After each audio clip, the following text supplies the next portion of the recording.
O'tkazib hayvonni. O'sha tashlab beriladi.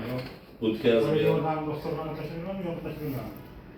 yo'q, siz shartnoma qaysidan shartnoma qilib kelsangiz, o'sha shartnoma bo'yicha o'tkazib beramiz. Keyin 10 milliongacha qismi narxida plastikka tushirib beriladi, qolgan qismi pul o'tkazish yo'li bilan.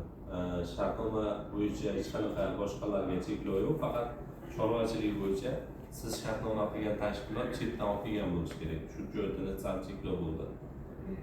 Oldingi yillarda masalan xohlagan firmani olib kelsangiz, chorvaga pul chiqarib berardi-ku. Endi hozir xohlaganingizni olib kelolmaysiz. Chunki uni avval nechta olib kirgan bo'lsa, masalan chetdan 10 ta olib kirgan bo'lsa, sizga 10 ta olib sotalar qoladi. Hozir ham pullarni ko'rsatyapti, 1%. Chorvadan. 10%. Faqat shaxslarga ham yo'q, oddiy fuqarolarga ham beriladi. Buni hali bergani yo'q, sentyabrdan bo'ladi buni.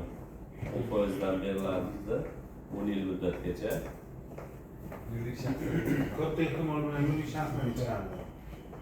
Shunday nasl hayvonlarni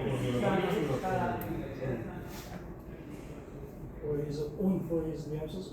Oyma-oy foizmi yo yillik 10%. Buni ham menimcha chetdan olib kelganga qilib qo'ysa kerak. Mana chetdan olib kirganda 100 ta olib kirsa, 100 tasiga GTD qog'oz, tamosh deklaratsiya